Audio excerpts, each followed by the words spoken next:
오늘 거룩한 주에 하나님께서 우리에게 주시는 말씀은 구약성경 스바냐서입니다. 스바냐서 3장 14절부터 17절까지입니다. 스바냐서 3장 14절부터 17절 제가 하나님 말씀 읽어드리겠습니다. 시온에 따라 노래할지어다. 이스라엘아 기쁘게 부를지어다. 예루살렘 따라 전심으로 기뻐하며 즐거워할지어다. 여호와가 내 형벌을 제거하였고 내 원수를 쫓아냈으며 이스라엘 왕 여호와가 내 가운데 계시니 네가 다시는 화를 당할까 두려워하지 아니할 것이라. 그날에 사람이 예루살렘에 이르기를 두려워하지 말라. 시온아 내 손을 늘어뜨리지 말라. 너의 하나님 여호와가 너의 가운데에 계시니 그는 구원을 베푸실 전능자이시라. 그가 너로 말미암아 기쁨을 이기지 못하시며 너를 잠잠히 사랑하시며 너로 말미암아 즐거이 부르며 기뻐하시리라 하리라. 아멘. 하나님 말씀이었습니다. 아버지 하나님 감사합니다.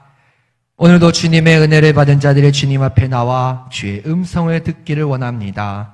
오직 하나님만 말씀하여 주옵소서. 감사드리며 예수님의 이름으로 기도드립니다. 아멘. 네, 탈무드에 있는 하나의 이야기를 소개해드리겠습니다. 어느 날 사탄이 걱정, 근심, 슬픔, 두려움, 절망 이런 것들을 모아서 판매를 하는 거예요. 탈무드에 있는 이야기입니다. 실제 이야기 아니에요. 탈무드에 있어요. 판매하는 거예요. 소비자들이 뭔가 파나보다 해서 왔는데 뭐 이게 뭐야 하는데 어떤 딱 하나만 No sale, 할인하지 않습니다. 딱 붙여놓은 거예요. 그래서 소비자가 너무 궁금해서 사탄에게 물어봅니다. 아니 왜 이것만 할인하지 않습니까? 그러니까 사탄이 뭐라고 말하냐면요, 다른 물건들은 충분한 여분이 있거든. 하지만 이 물건은 내 절대 할인 안 해. 왜? 나는 이 물건이 없이는 당신들 마음속에 들어가지 못하거든. 그럼 그 물건이 뭘까요? 바로 낙심이라는 물건입니다. 낙심은 다른 말로 마음의 세균이라고도 합니다. 그래서 한 사람에게 전염되면 그것이 가정에게, 이웃에게 퍼져서 공동체를 전염시켜서 그 공동체를 무기력하게 만들어버립니다. 낙심은 소망을 빼앗습니다. 분별력마저 빼앗기게 만듭니다. 낙심은 그리스도인의 마음을 무기력하게 만들고 의욕마저 상실하게 합니다. 그러니까 이 낙심이 얼마나 무서운 거예요. 내가 뭘 하고 싶어도 의욕을 잃게 만드니까 교회의 미래를 어둡게 할 수도 있어요. 심지어 어떤 신학자는 이렇게 말했습니다. 낙심은 그리스도인을 파괴하는 무기일 뿐만 아니라 사회를 파괴시키는 사탄의 강력한 무기라고요. 그렇다면 여러분, 이 낙심이 실패한 사람에게만 찾아올까요? 아닙니다. 탁월한 성공을 거둔 사람들의 마음속에도 언제든지 낙심은 일어납니다. 예시를 들어볼까요? 구약성경에 보면요, 믿음의 조상 아브라함도, 하나님의 사람 모세도, 선지자 엘리야도 등등등 한때는 다 낙심했거든요. 이 낙심은 결코 유쾌한 감정이 아닙니다. 저와 여러분도 예외일 수는 없습니다. 낙심은 일상적인 삶의 영역, 종교적인 봉사의 영역 어디에서나 존재하면서 우리를 괴롭힙니다. 여러분께 질문 드립니다. 여러분은 낙심하십니까? 하나님께서는 오늘 우리에게 이렇게 말씀하십니다. 낙심하지 말고 힘을 내라고 말씀하십니다. 오늘 본문에 보면요, BC 626년경 요시야 왕이 통치하던 시대에 활동하던 스바냐라는 선지자가 등장합니다. 이 요시야 왕 시대가 어떤 시대였냐면요, 요시야 왕의 할아버지가 남유다 왕 중에 최고의 폭군 중에, 마치 조선시대로 비교하면 광해군 같은 아주 폭군이 있었어요. 그 왕의 이름은 므낫세였습니다. 이사야 선지자를 톱으로 켜서 죽인 왕이에요. 근데 이 므낫세의 아버지가 누군지 아세요? 히스기야 왕이에요. 히스기야 왕 여러분이 들어보셨을 겁니다. 정말로 하나님 말씀대로 살았고요. 이사야 선지자가 어느 날 당신이 죽을 것입니다. 하나님, 내가 죽으면 안 됩니다. 내 죄를 용서해 주세요 라고 기도하다가 하나님께서 이사야야, 너 다시 가서 전해라. 15년 더 살았던 그 히스기야의 아들이 폭군 중에 폭군 므낫세였어요. 그 이후로 므낫세, 아몬 등등 요시야 왕까지는요, 하나님 말씀대로 살지 않고 예루살렘 성전에다가 신전을 모셔놓고 우상숭배를 하는 거예요. 이분이 하나님이야. 이분을 예배해야 돼. 말도 안 되는 상황이잖아요. 그래서 요시야 왕은요, 종교개혁을 단행합니다. 어느 날 땅에 묻혔던 토라, 모세의 율법책을 발견을 해요. 그리고 백성들 앞에서 그것을 외칩니다. 이스라엘아, 들으라. 우리 하나님은 주 유일한 여호와시니 너는 마음을 다하고 뜻을 다하고 힘을 다하여 내 하나님 여호와를 사랑하라. 신명기 말씀을 외치면서 종교개혁을 단행합니다. 신전을 다 부숴요. 모든 신전의 제사장들을 싹 다 죽여버립니다. 그리고 하나님만을 예배하던 왕이었어요. 근데 그도 말년에는 좋지 못했어요.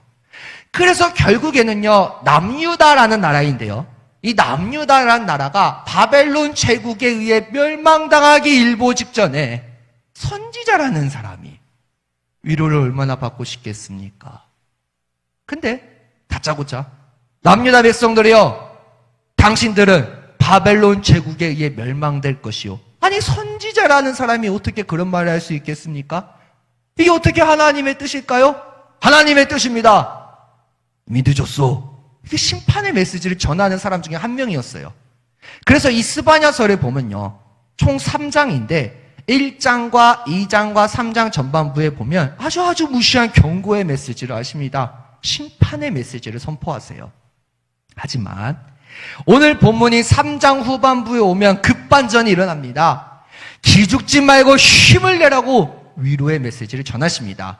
우리 본문 16절 말씀에 이렇게 말씀하십니다. 그날에 사람이 예루살렘에 이르기를 두려워하지 말라. 시온아, 내 손을 늘어뜨리지 말라. 이 내 손을 늘어뜨리지 말라, 저 말씀이요, 쉽게 말씀드리면 두려워하지 말라, 힘을 내라는 말씀이세요. 성경에는요, 두려워하지 말라는 말씀이 몇 번 나올까요? 찾아봤는데 정말 많이 나옵니다. 366번이나 나와요. 그만큼 사람의 감정 가운데는 두려움이라는 감정이 언제든지 찾아온다는 거예요. 그러나 하나님께서는 오늘 우리에게 이렇게 말씀하십니다. 이사야 41장 10절 말씀에 이렇게 말씀하십니다. 두려워하지 말라. 내가 너와 함께함이라. 놀라지 말라. 나는 내 하나님이 되니라. 내가 너를 굳세게 하리라. 참으로 너를 도와주리라. 참으로 나의 의로운 오른손으로 너를 붙들리라. 세상 일에 실패했어도 너는 절망하지 말아라. 내가 너를 도우리라. 다시 일어서게 하리라. 질병으로 고통당해도 너는 두려워 말라. 내가 너를 도우리라. 다시 일어서게 하리라.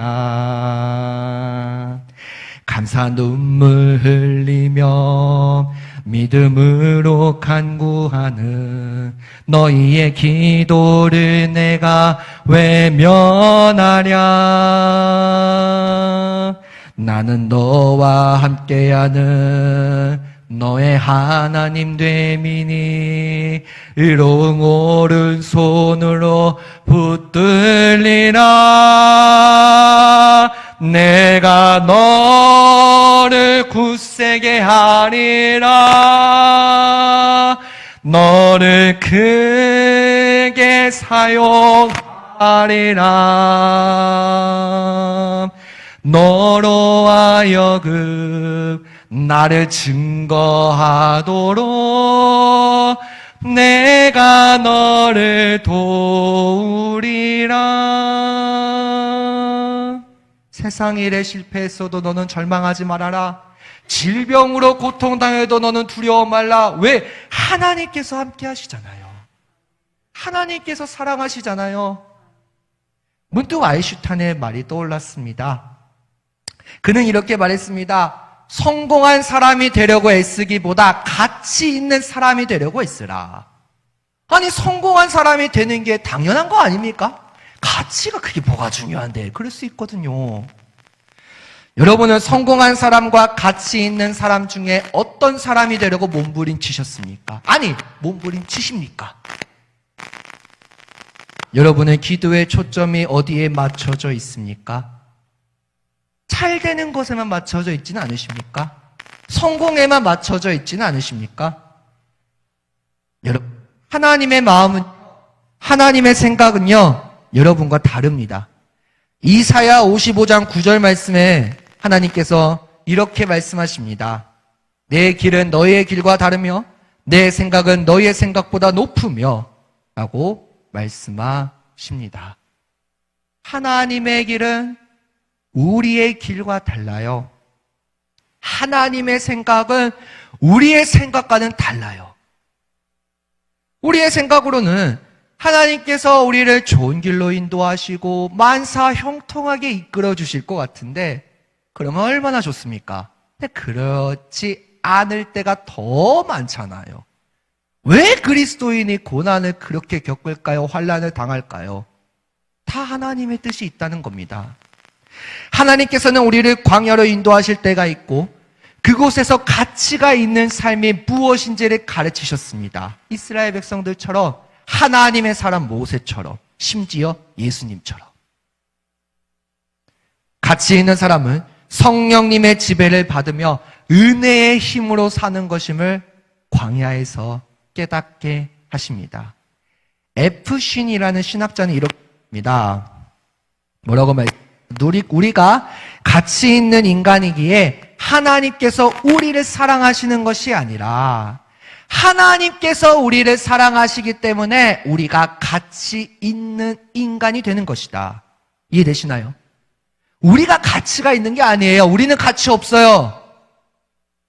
벌레만도 못한 내가 용서받을 수 있나요? 이 찬양이 있는 것처럼 가치가 없어요. 근데 하나님께서 여러분을 사랑하시기 때문에 우리가 가치 있는 인간이, 가치 있는 하나님의 자녀가 되는 것입니다. 여러분이 생각하는 성공의 기준이 무엇입니까? 부자 되는 것? 아무런 고난 없이 행복하게 잘 사는 것? 아니에요. 하나님께서 말씀하시는 성공은요, 하나님께서 원하시는 사람이 되는 것이 성공한 사람이에요. 하나님께서 분명히 계획하신 그림들이 있어요. 인생의 계획표가 있습니다. 그 계획표대로 우리를 바로 이끌어 주시면 얼마나 좋아요. 내일 일은 난 몰라요. 하루하루 살아요. 내일 일은 우리가 몰라요. 그러니까 우리가 하나님의 나라와 하나님의 의를 구하며 기도하는 거잖아요. 그런데 여러분, 하나님께서 조금씩 알려주십니다. 나만 따라와 라고 말씀하세요. 근데 안 따라가요. 왜? 하나님, 왜 나를 고난 가운데 내버려 두십니까? 하나님, 왜 나를 환난 가운데 내버려 두십니까? 왜? 우리는 사람이기 때문에, 죄인이기 때문에 원망하고 불평할 수밖에 없어요. 우리가 그 계획을 모르잖아요. 근데 하나님의 나라와 하나님의 의를 구해야 됩니다. 언제 말입니까? 기도할 때입니다. 여러분, 기도에 대해서 목사님께서도 정말 말씀을 잘 전하셨지만요, 기도를 할 때는 여러분의 소원을 먼저 아뢰는 것도 물론 중요해요. 소원을 아뢰지 말라는 건 아닙니다. 근데 하나님의 나라와 하나님의 의를 구하면요, 모든 것을 더하시리라. 마태복음 6장 33절 말씀 분명히 말씀하셨잖아요. 하나님의 뜻을 먼저 구하면, 하나님 오늘도 내가 어떠한 삶을 살기를 원합니까? 하나님 오늘도 내가 어떠한 사람이 되기를 원합니까? 하나님께서 말씀해 주실 때가 있고 말씀 안 해 주실 때도 있지만, 내 소원을 먼저 아뢰기보다는 그것을 구하면요, 우리가 구하지 아니한 모든 것까지 더하시는 좋으신 아버지시거든요. 하나님께서 원하시는 사람은요, 가치 있는 삶에 올인한 사람입니다. 제가 올인이라는 단어를 썼습니다. 하나님을 100% 사랑하는 사람이죠. 50%, 70%, 90% 아니에요. 99%도 안 돼요. 100% 하나님 말씀에 올인한 사람이 하나님께서 원하시는 사람입니다. 하나님께서는 오늘 우리에게 그런 자로 살아가라고 말씀하십니다. 우리가 실패할 때도 있어요. 사람이니까요. 그 실패할 때 아까 그 알려드린 낙심이란 감정이 우리 마음속에 들어와요. 나는 왜 안 될까? 내가 하나님 말씀대로 살고 싶은데 왜 안 될까? 안 되는 게 당연해요. 사람인데. 하나님께서 우리에게 요구하시는 거는요, 최고가 아니라 최선입니다. 사람은 완벽한 존재가 아니에요. 하나님만이 완벽하신 분이잖아요. 우리가 최선을 다해 하나님을 예배하고 최선을 다해 하나님을 찬양하고 최선을 다해 하나님께 더 나아가는, 하나님께서는 그것을 우리에게 요구하세요. 실패로 인해 낙심하지 않는 이유는요, 아까 제가 봉독해드린 말씀, 내가 너를 도와주리라는 하나님 말씀 때문이에요. 질병으로 인해 고통당해도 두려워하지 말라. 왜? 내가 너를 치료하리라 라고 말씀하셨기 때문입니다. 우리는 그 말씀을 끝까지 신뢰하며 하나님의 인도하심에 순종하며 나아가야 합니다. 의로운 오른손으로 우리를 붙잡고 계시는 하나님을 바라보십시오.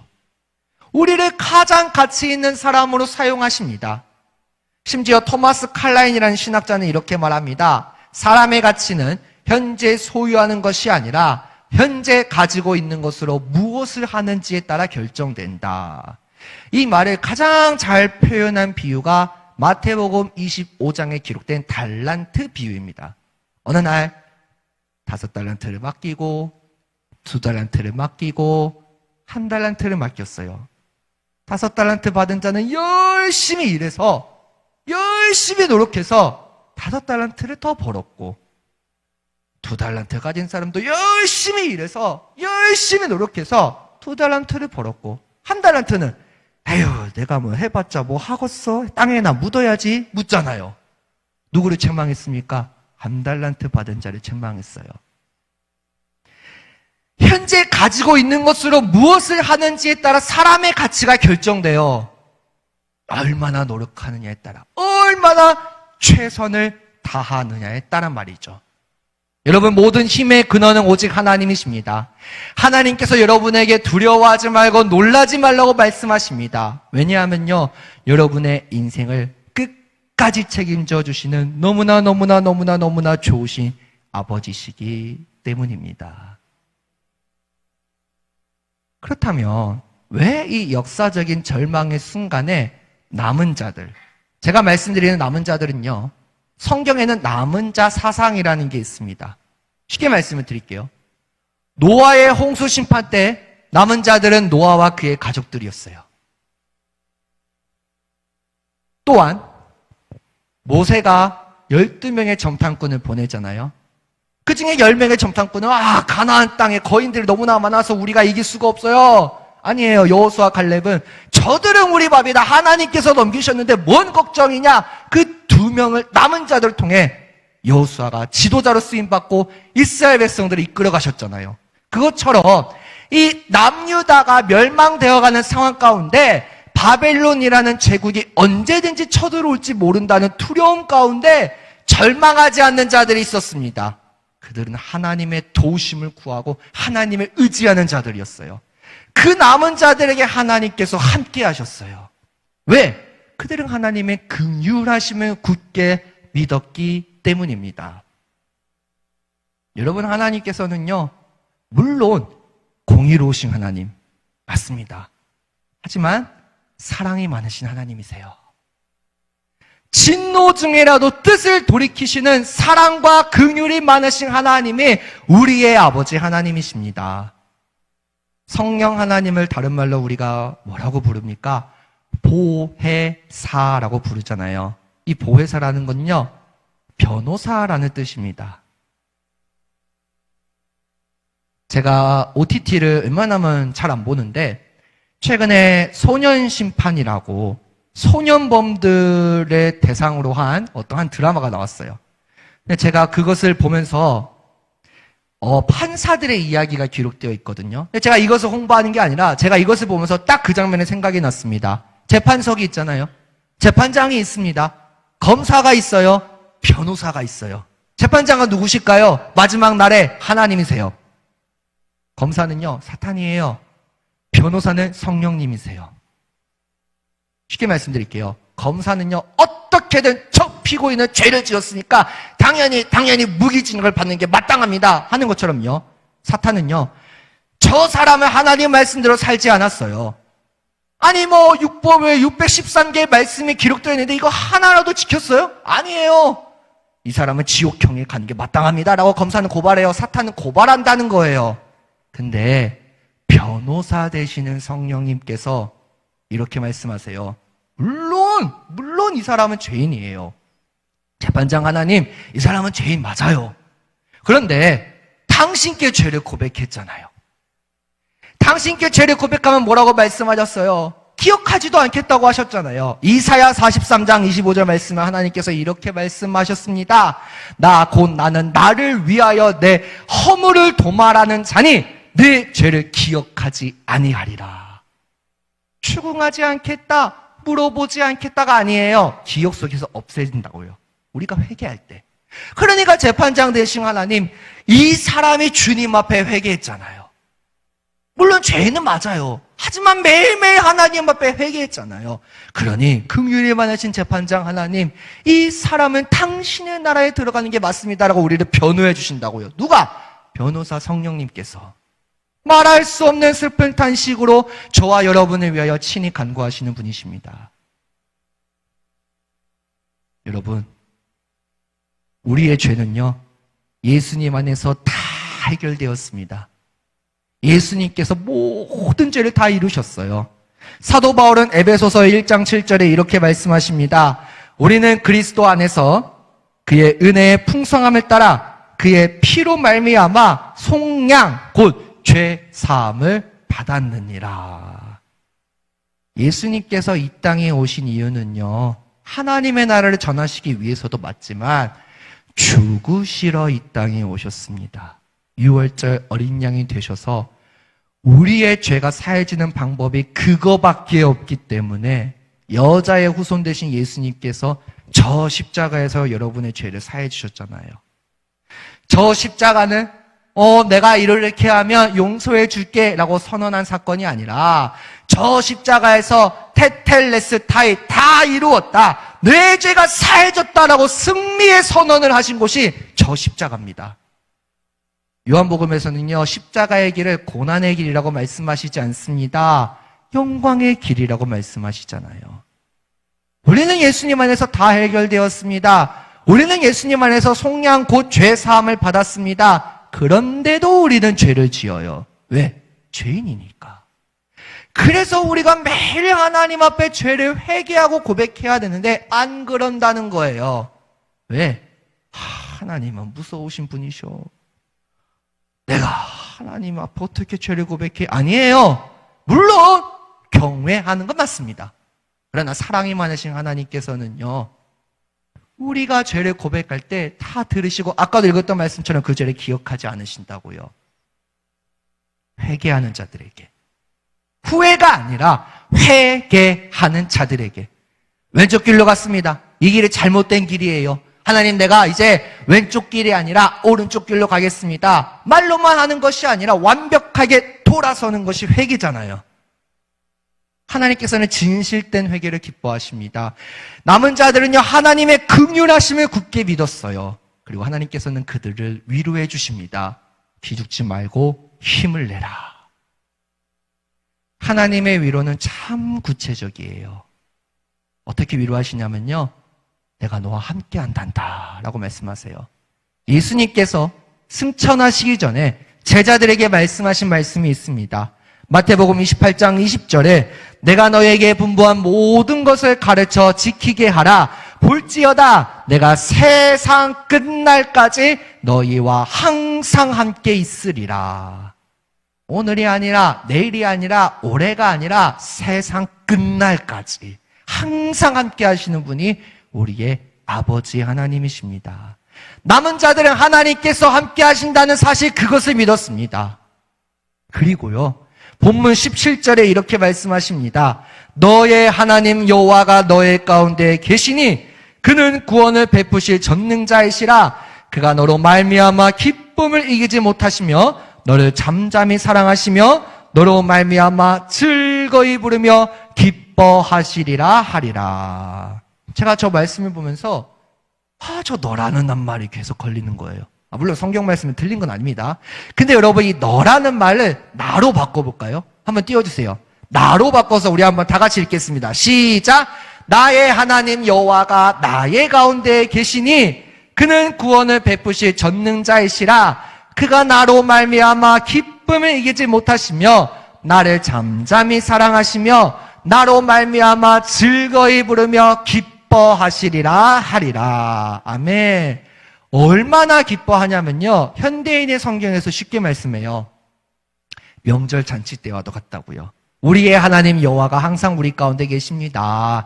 그분은 우리에게 구원을 베푸실 전능하신 하나님이십니다. 그가 우리를 맞이하여 환호성을 울리며 기뻐 뛰시는 모습이 마치 명절 잔치 때와도 같습니다. 하나님께서 우리를 얼마나 기뻐하신다고요? 잘하고 있어. 아니에요. 제가 지금 표현은 못하겠지만 환호성을 지르며 얼마나 기뻐하시는데요. 이런 찬양의 생각이 났습니다. 예수님 기뻐 노래하시리 잃어버린 영혼 돌아올 때. 예수님 기뻐 춤추시리 잃어버린 영혼 돌아올 때. 맞는 것 같아요. 춤추실 것 같아요.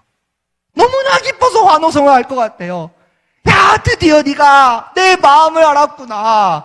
내 마음을 알고 내가 너와 함께 한다는 사실, 내가 너를 사랑한다는 사실, 너가 나에게 죄를 고백하면 내가 너를 용서한다는 사실, 그걸 알았구나.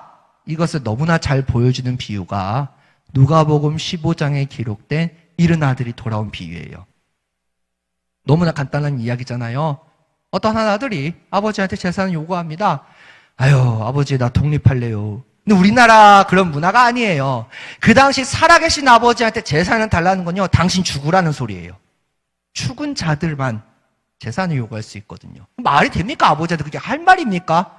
근데도 아버지는요, 둘째 아들에게만 준 게 아니에요. 첫째도 불러. 야, 네 형도 불러. 아, 왜 불러요? 받기 싫어? 아, 알겠습니다. 이게 돼가가지고 첫째 아들, 둘째 아들 똑같이 나누어줬어요. 그리고 둘째 아들은 바로 떠났잖아요. 떠났는데, 아버지를 떠났는데 너무나 힘든 거예요. 즐거울 때 너무 좋았어요. 근데 잠깐이에요. 내가 어떻게 먹고 살지? 돼지 먹는 쥐염염으로 배를 채우는데 세상에나 돼지치기가 그것까지 안 먹이는 거예요. 야, 돼지가 먹을 거 사람이 먹으면 어떡해? 하면서 안 먹이는 거예요. 너무나 배고파서 굶주리는 가운데 깨닫고, 아버지의 종들은 사랑을 받았지. 나는 아들로서 자격이 없어. 내가 아버지께 돌아가. 내가 종이 되겠어. 라고 깨닫고 돌아가잖아요. 근데 아버지는요, 오매불망 아들이 돌아오기만을 기다리십니다. 자나 깨나. 왜요? 이스라엘 지키시는 여호와는요, 졸지도 주무시지도 아니하시는 분이시거든요. 자나 깨나 아들이 돌아오기만을, 자녀가 돌아오기만을 기다리십니다. 어느 날 저기 멀리서 저 사람도 아닌 아주 그냥 이상한 냄새가 나는 사람이 돌아오는데, 그 당시 히브리 문화는요, 아들이 돌아오면요, 사람들이 돌로 때려 죽여도 아무런 할 말이 없어요. 사형감이거든요. 근데 아버지가 아들이 돌에 맞아 죽을까봐 맨발로 달려가서 아들을 꽉 끌어안잖아요. 아들이 고백합니다. 나는 하나님, 나는 아버지 자녀가 아니에요. 내가 어떻게 자녀예요? 나를 종으로 써주세요. 근데 하나님께서 뭐라고 말씀하십니까? 너는 내 종이 아니야. 네 아들이야. 말씀을 안 하시고요, 신분을 회복시키잖아요. 좋은 옷을 내어다가 입히고 손에 가락지를 끼우고 발에 신을 신기고 잔치를 베풀잖아요. 하나님께서 그만큼 우리를 사랑하시고 그만큼 우리를 기뻐하십니다. 하나님께서 우리를 잠잠히 사랑하신다라고 본문 17절 말씀에 말씀하시는데요. 이 사랑에는 세 가지의 특징이 있습니다. 하나님께서는 변함없이 일관성 있게 사랑하시고 풍성하게 사랑하시고 조건이 없어요. 그분은 무조건적으로 사랑하십니다. 그럼 왜 하나님께서 우리를 그렇게 사랑하실까요? 창세기 1장 31절에 보면요. 하나님의 지으신 그 모든 것을 보시니 보시기에 심히 좋았더라 라고 말씀하세요. 하나님께서 천지를 창조하셨을 때 첫째 날부터 여섯째 날까지 해당되는 것들은 말씀으로 창조하셨습니다. 그런데 사람은 하나님의 형상대로 손수 흙으로 빚어서 그 코에 생기를 불어넣으시니 생명이 되었고 그 사람을 보았을 때 하나님은 최고로 감탄하셨어요. 심이라는 단어가 최고의 최상급의 표현이거든요. 하나님께서는 여러분의 존재 자체만으로도 기뻐하십니다. 내가 하나님의 자녀라는 사실 그 하나만으로도 기뻐하세요. 왜 우리를 사랑하신다고요? 우리가 존재하기 때문에, 우리가 하나님의 형상이기 때문에, 더 나아가 하나님께서는 여러분을 최고의 걸작품으로 만드셨습니다. 비록 단점이 있고 약점이 있고 부족한 점은 있어요.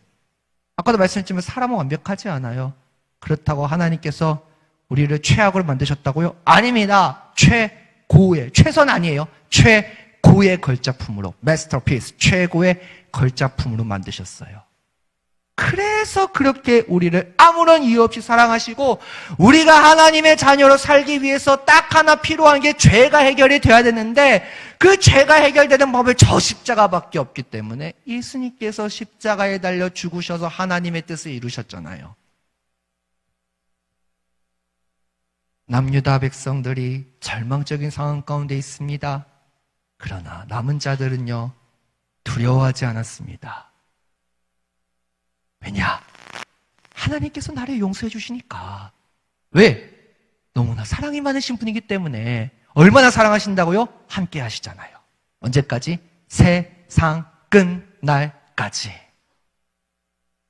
여러분, 이런 분이 우리가 믿는, 우리가 예배하는 하나님이십니다. 그 하나님을 얼마나 사랑하십니까? 찬송가 가사 중에 이런 가사가 있잖아요. 내 구주 예수를 더욱 사랑 엎드려 비는 말 들으소서. 내 진정 소원이, 내 평생 소원이 예수님만을 더욱 사랑하는 게 여러분의 소원이 되어야 돼요. 물론 가족이 잘 되고 자녀가 잘 되고 물론 그것도 소원인데 제일의 소원이 예수님만을 더욱 사랑하는 거예요. 하나님의 1순위는 바로 여러분이세요. 여러분 하나님을 우선순위에 두십니까? 우상숭배는요, 비나이다 비나이다 이게 우상숭배가 아니라 내가 하나님보다 사랑하는 게 하나라도 있다면, 설령 그것이 자녀라면, 설령 그것이 부모님이라면 그것도 우상숭배예요. 말씀에 근거하면요. 그만큼 하나님을 사랑하고 그만큼 예수님만을 더욱 사랑해야 됩니다. 오늘 사랑했으면 내일 더 사랑하고, 내일 사랑했으면 내일 모레 더 사랑하고. 예수님을 사랑하는 것을 어떻게 보여주냐고요?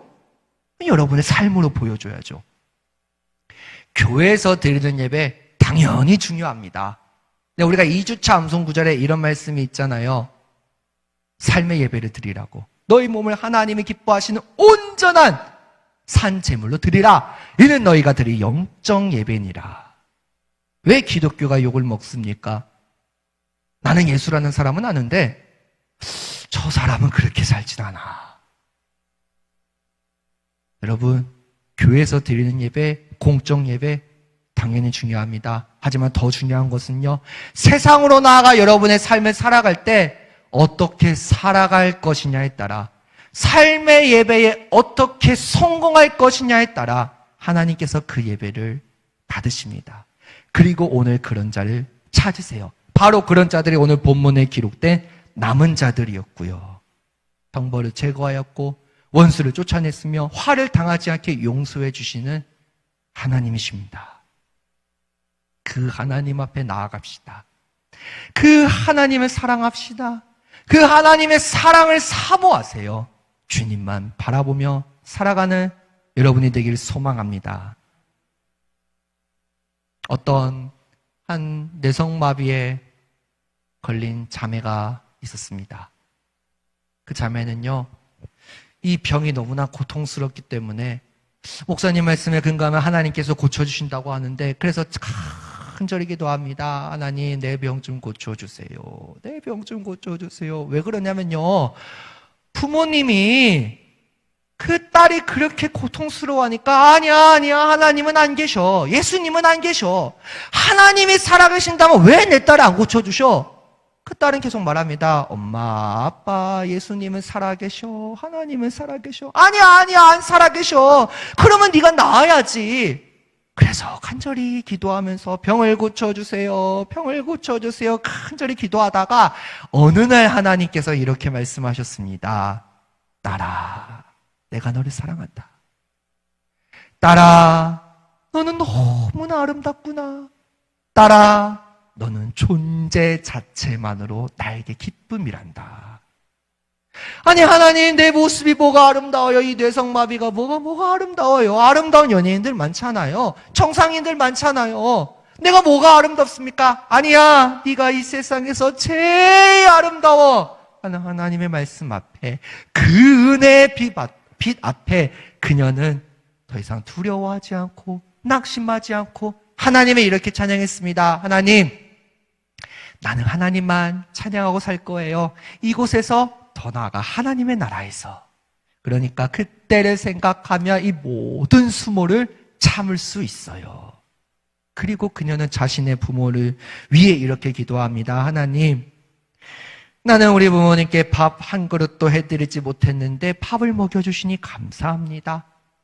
나는 옷 한 벌도 해드리지 못했는데 옷을 입혀주시니 감사합니다. 청소나 설거지도 마찬가지입니다.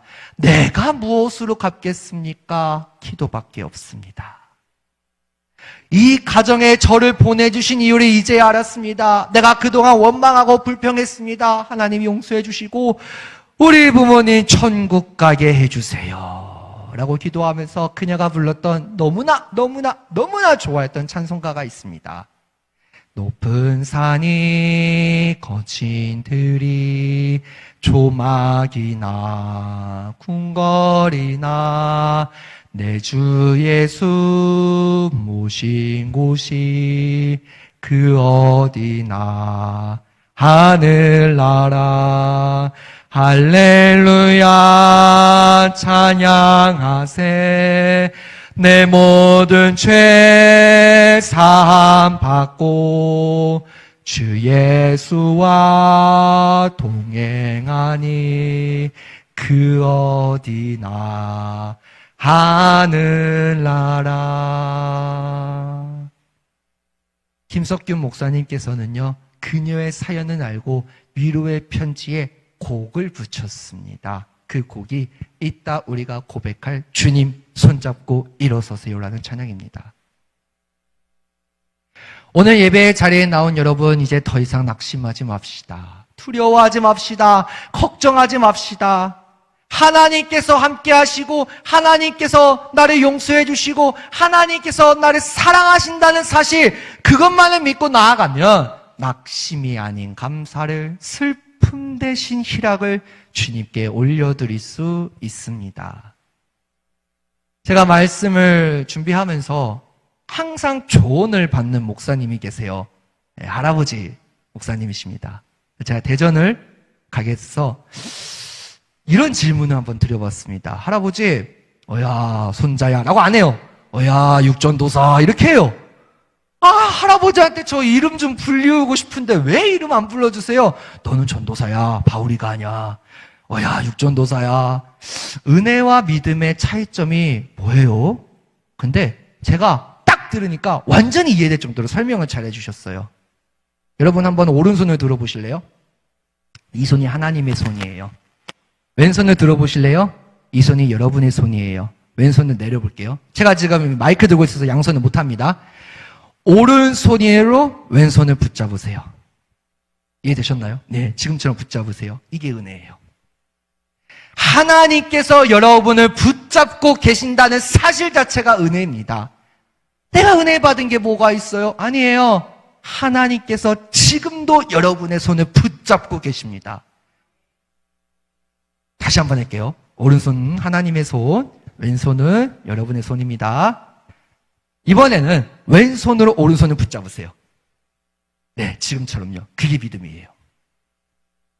하나님께서 우리를 붙잡고 계시다가 어느 순간 놓으실 때가 있어요. 야, 네가 미워서야. 아니에요. 하나님은 절대 그런 분이 아니세요. 다만 우리를 광야 가운데 내버려 두실 때가 있어요. 기도해도 저기 멀리 계신 것처럼 침묵하실 때가 있어요. 그럴 때 에이, 하나님 안 계셔가 아니라 하나님, 내가 이런 기도 제목이 있습니다. 하나님 어디 계십니까? 하면서 하나님을 붙잡는 게 믿음이라고 설명해 주셨는데 월이에 쇠망치를 맞은 것처럼 딱 이해가 되는 겁니다. 신학자들은 은혜와 믿음을 정말 어렵게 설명하는데 아니에요. 하나님께서 여러분의 손을 붙잡아 주시는 게 은혜고 내가 하나님의 손을 붙잡는 게 믿음이에요. 하나님께서 우리에게 요구하시는 믿음이 바로 그 믿음입니다. 내가 하나님의 손을 붙잡아서 하나님께서 나를 사랑해 주시고 어떻게 사랑하신다고요? 함께 하시니까. 왜? 우리는 하나님의 형상이기 때문에.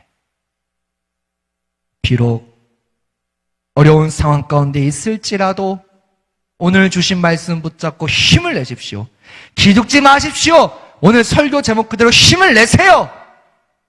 힘을 내셔서 하나님과 동행하며 살아가는 저와 여러분들이 되길 간절히 소망을 드립니다.